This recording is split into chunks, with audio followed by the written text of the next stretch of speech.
Hello again and welcome to another Warhammer 40k Mordy and Glory video. In today's video, we're going to be doing something a little bit different.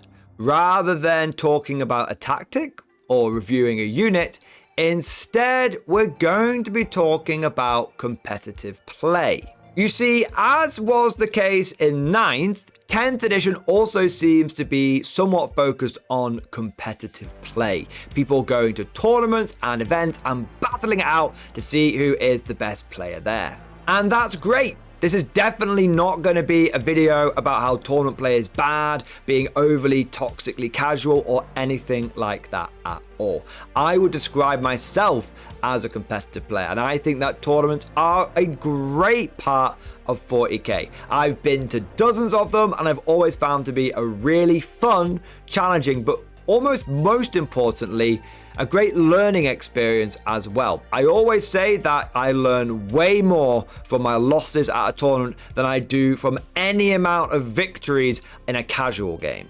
And whilst competitive play is not for everyone, I would always highly encourage any player who's thinking about going to a tournament to just dive in with 2 feet and give it a go. You might love it, you might hate it, but you'll never know until you try. However, with all of that said, there has been a few trends, a few patterns of behavior that I have noticed on the competitive scene. Many of these are re-emerging. They're things that the community worked quite hard to get rid of over the course of 8th and 9th edition, over the course of the last 6 years.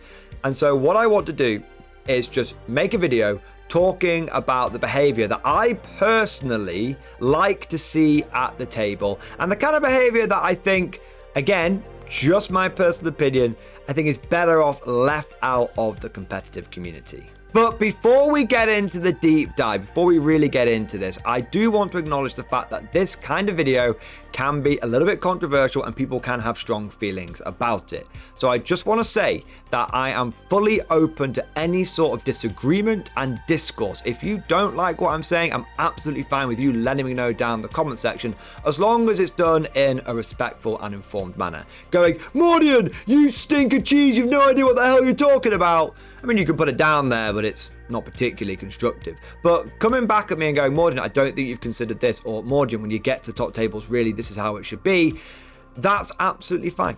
Anyone who's watched my channel for any length of time will know that I try and be as open-minded as possible, and I have, in fact, changed my mind on many different topics over the years when I've been presented with some pretty important facts and information. So, in short, disagree with me as much as you like, debate it as much as you want with other people down in the comment section, but keep it civil and respectful.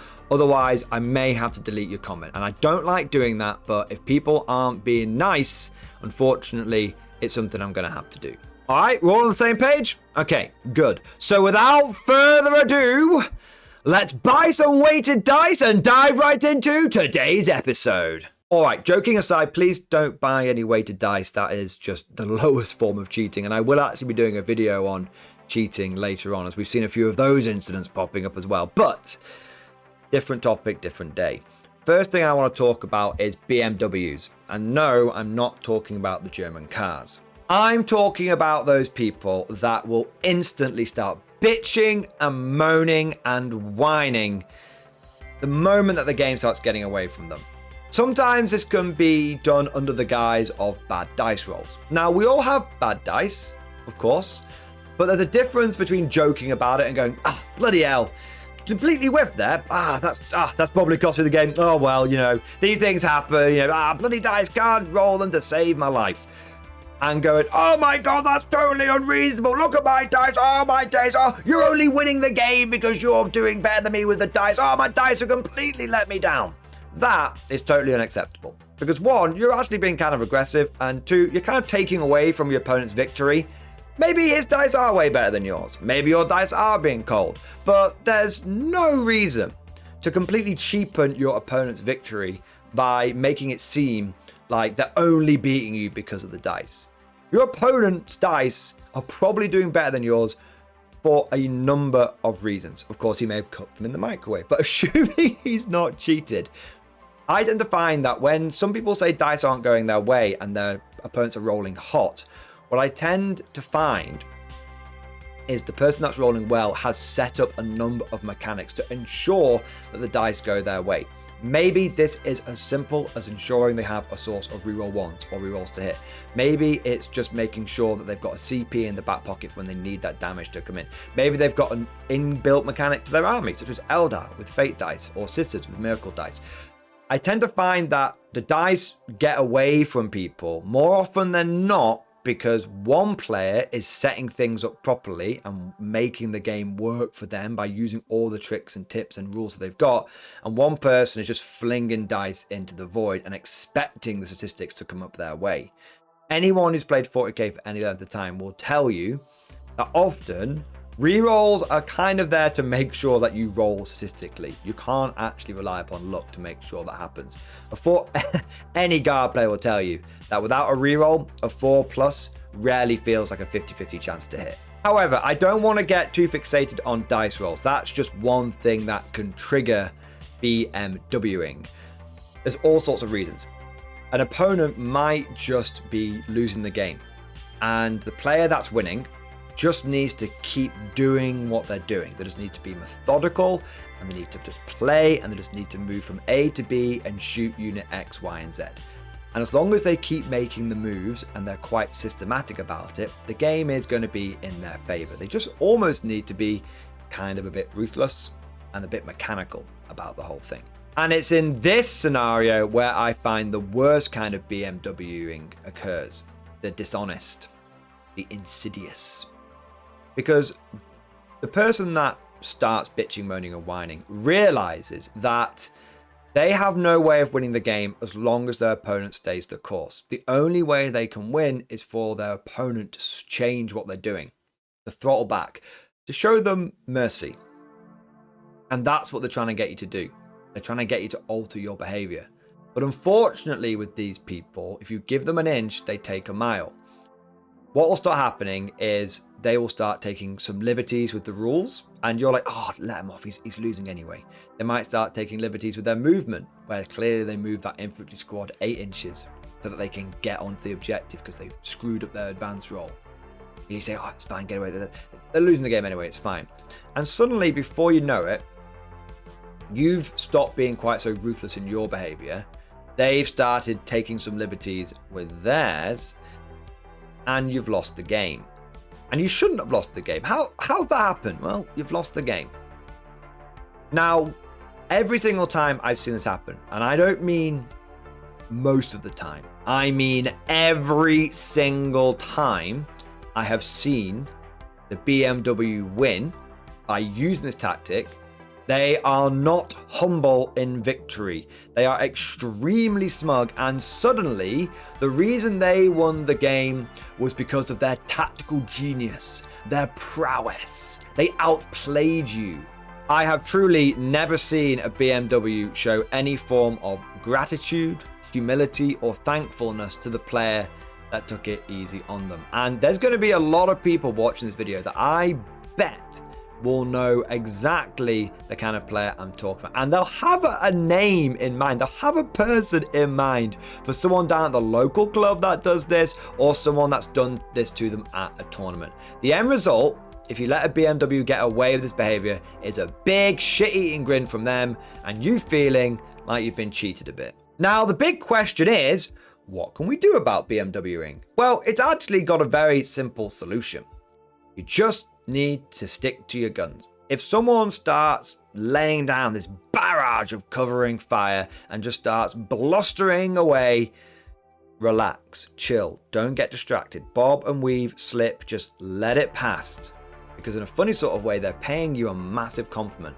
If they start doing this, it means that they think you're going to win the game. And all you need to do is not get distracted, stick to the plan, keep playing well, and you'll have that victory in the bag. Simply put, you don't reward this kind of behavior. And once this person realizes that no matter how much they huff and puff, it's not going to get the result that they want. Now, the biggest thing for me to say about this is do not get confrontational.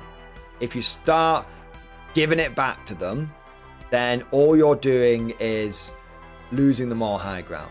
The best thing you can do to react to someone when they are BMWing is to visually and audibly show them sympathy. Go, oh mate, oh that's really tough, oh yeah.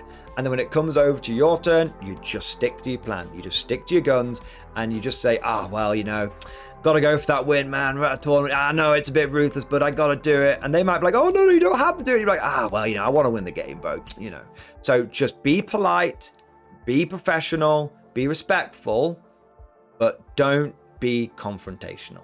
And you get to the end of the game and you win. And what you've basically shown the person that's attempted this BMW tactic is that you were nonplussed by all of their noise, and instead you just stuck to your guns and you won the game. That is how we take a stand against this. On the flip side, I do want to note that it is possible to accidentally or inadvertently slip into a little bit of BMW behavior. Look, at the end of the day, a lot of people are very passionate about 40k. We love this game, and hundreds of hours get put into building and painting armies, and it can be sad and disheartening seeing your guys just getting blown off the table in a turn or two.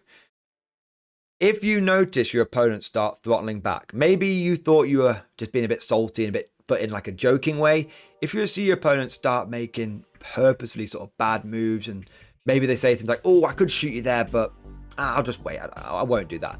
You need to be like, whoa, dude, it's fine. Like, just kill me. I don't mind losing the game. Just make the best moves. I have, in tournaments, realized that I'm being a bit salty, and I have literally stopped my opponent and gone, bro, just kill that Lehman Russ. Just finish it off. And they're like, oh, but if I do that, you know, it's going to completely take you out of the game. I'm like, yes, that's fine. This is a tournament. I don't mind losing. I knew what I got myself into. Like, I don't mind losing the games. Please understand, I'm not being salty at you in any way, shape, or form. I have genuinely had that conversation with people, and the relief you see on their face is palpable. And suddenly, we're all laughing and we're all joking, and it makes me realize that maybe I was coming off a bit strong, and it makes them realize that actually it's still very much a friendly game, and yes, it's okay for them to win. So this BMW behavior, the way we counter it is from both sides. If you know you're a little bit passionate, keep an eye on it. And if you are playing into someone like that, just keep playing properly. Okay, but that's enough about BMWs. Let's move on to the next issue, the next behavior, which has been on the rise, which is the gotcha. Now, gotchas are something that were pretty well stamped out during 8th and 9th, but unfortunately seem to have made a bit of a comeback at the start of 10th. Now, defining what a gotcha is can be quite difficult because there's loads of different ways it can occur. Maybe you've got a stratagem that lets you move one of your units when your opponent targets it, and your opponent is clearly like lining up all of his army to shoot this unit, and it gets his shooting phase and you go, gotcha! You slap your stratagem down, you move your unit out of line of sight, and suddenly your opponent is left pissing in the wind. That's a gotcha. Maybe your unit has an ability like Lone Operative, and clearly your opponent doesn't realize that the thing he's lining up to blow away is Lone Operative, and you don't say anything. You know it's got Lone Operative, and you clearly know what your opponent's doing, and your opponent might even say, oh, I'm going to line that up. Can you check I've got line of sight? Oh yeah, I'm going to shoot that this turn. And you don't say anything, and there's no reasonable doubt what your opponent's trying to do. He's been explicit about it. And then it gets to the shooting phase, and your opponent says, right, I'm going to shoot your Gaunt's Ghosts. And you go, gotcha! They've got Lone Operative. That's another example of a gotcha. To give you a real world example, one of my friends, Chris, went to a tournament this weekend, and he ended up playing into Tyranids. Now, the Tyranid opponent had a unit of Biovores in his army. There were 3 of them. And Chris was like, I need to get rid of these because they're going to be a real problem for me. They're very good Biovores. So he managed to get one of his Dread Knights down the flank so he could see into the Biovores. And he said to his opponent, this Dread Knight is going to shoot your Biovores. Plural. And he then goes, I'm going to shoot my silencer first, and I'll shoot my Gatling after, or my flamer, whatever it was. But he shoots the first gun first, and he kills a Biovore.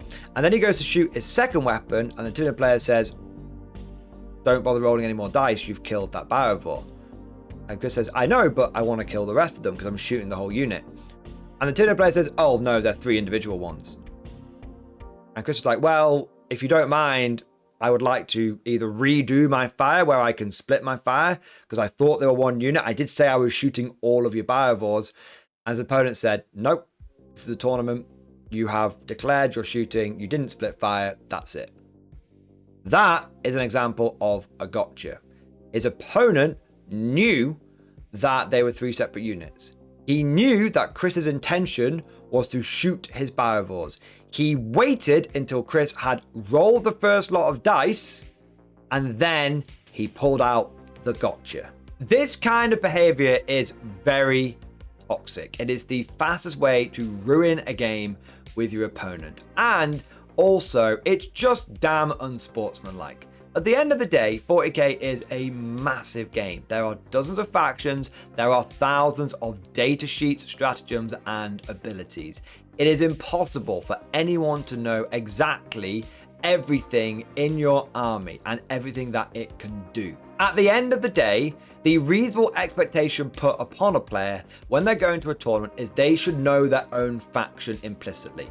You shouldn't be flicking through your codex constantly, having to look up rules all the time. When you go to an event, you should be well versed and well practiced in your own faction.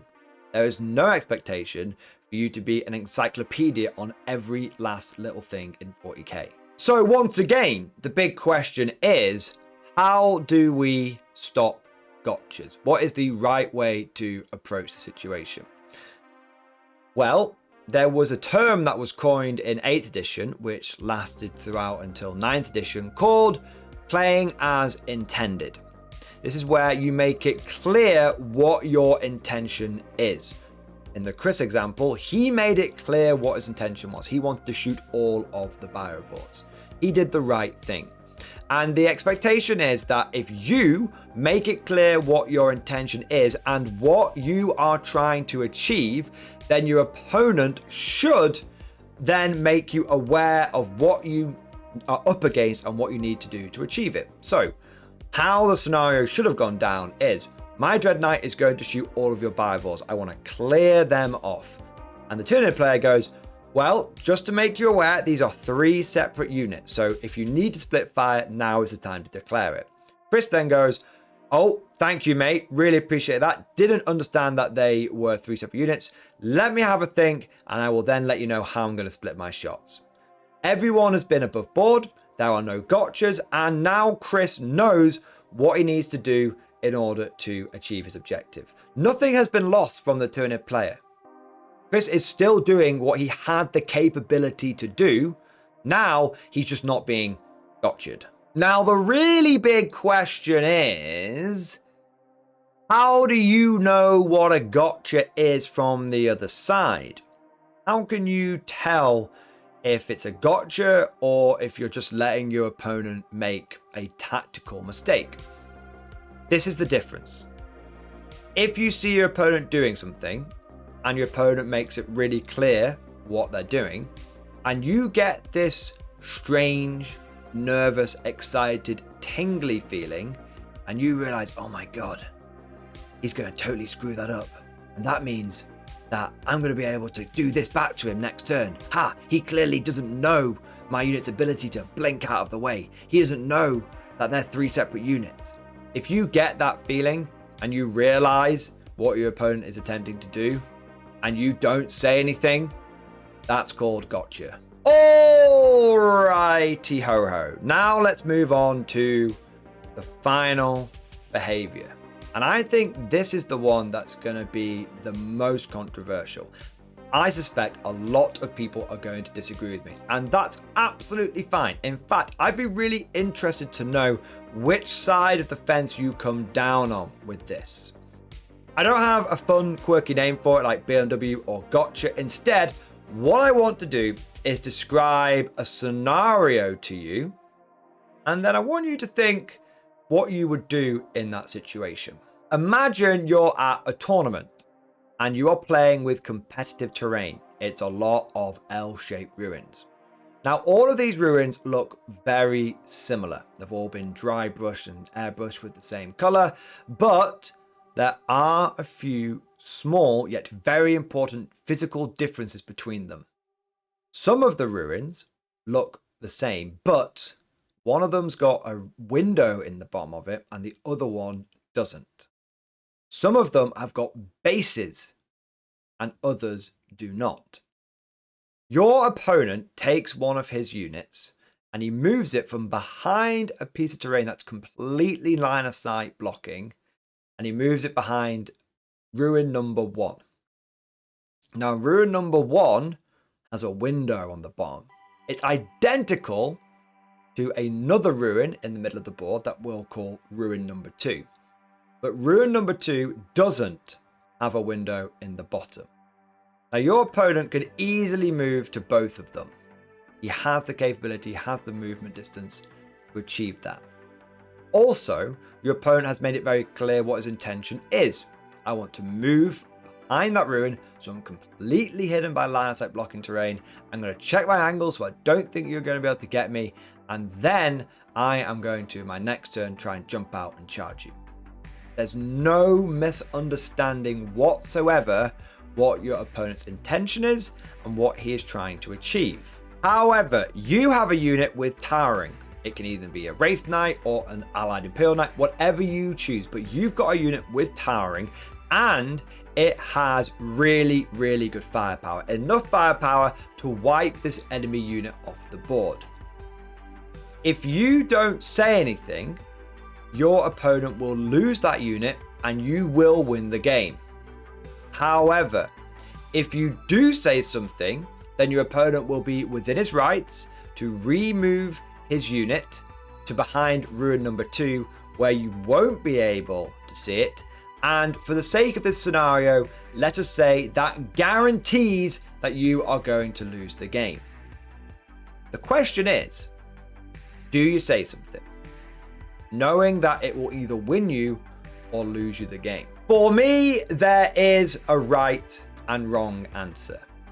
I personally believe that you should tell your opponent. For me, it's kind of an extension, an evolution. It's a similar situation to the gotcha. If it's very obvious what my opponent's trying to do, and he's just missed something that he probably can't even see from his side of the table, then it's only right for me to let him know, even if it's going to cost me the game. Now, I know there's going to be a lot of top tier players that really disagree with me. In fact, I remember having this conversation with a couple of people from Team England a few months ago towards the end of 9th edition. And I said, if I saw someone putting their Custodes Bikers behind a ruin that wasn't 5 inches tall, bear in mind this is back in 9th edition, I would go, mate, please stop. Like, you need to move those. I'm just going to blow them off the table. And these two players sort of laughed and they looked at me and they said, Tim, the difference between us and you is when we see the enemy doing that, we go, please move your guys there. And it is true. You know, these are top tier players. These are people that have won games. And at the end of the day, there is an old saying, don't interrupt your opponent when they're making a mistake. But this is 40k. It's not real life. And I would rather lose a game in the right way than win a game in the wrong way. Of course, all of this is just like my opinion, man. Let me know what you think down in the comment section below. Do you agree with what I've said today? Is there anything you disagree with? Have you been in any of those scenarios on either side? And what was your experience? Of course, as always, don't forget to smash that like button and also subscribe to never miss an episode. And if you found today's video particularly fun or informative, then please consider becoming a channel member or patron. By supporting the channel, not only will you be helping me create more content, but you will also unlock a whole host of perks for yourself, including access to the Mordian Glory Discord server, an online community with almost 2,000 active members. It's always popping off in the MG Discord. We've got channels for discussing tactics, army lists, hobbying, painting, and even a pretty spicy meme section as well. And I just want to take a moment to say a big thank you to all of the latest channel members. So thank you to Soup, Kilo Sierra, Sam Tullock, Joey C, Gold Bear, Finbar Orton, Snooker Fly, Philip K, Joshua Z, Holodimer, Henry Morgan, Tom G, Gilbert the King 97, Joshua Crosby, Brian Davies, Shock Me, Lex Berrien, Troop Topless, Peter S, Zombies, Peter B, Warren Shields, Colin C, Martin K, Relic YT, James Burnell, Preacher, Michael Gray, Beetlejuice, HTLL Voidwalker, and CJSJDJFDJEJXI. Possibly the hardest username I've ever had to read out on one of these thank yous. We've also got Paulio Ruiz, Grotz Gubbins, and Dark Like Vader. Thank you guys for becoming channel members. Thank you for doing your part. I also want to say a big thank you and a shout out to the latest Patreons as well. So thank you to Tone B, Buford, Mr. Ando, Reaper, Ethan M, Robert, Will Anonison, Merrick, Jonas Caring, Ravenham, Rogue Flight, Jordan Freeman 94, and Amy DeSweet. And last, but certainly not least, I want to say a personal, special, heartfelt thank you to all of my top tier Patreons. These are the War Masters, the people that have truly gone above and beyond the Call of Duty. So a massive thank you to Alan Blunt III, Amy DeSweet, Bon Bon Vert, Ken Starr, Mark Panconi, Ross Miller, Salvish Trombone, John Stubbs, Nick Walsh, Diesel Fox, and August Varney. Seriously, guys, thank you so much for your incredible and humbling support. It truly makes a huge difference and is a big part of how I'm able to do Mordian Glory full time. I hope you've all enjoyed today's video. Thank you for watching, and of course, as always, I'll see you guys next time.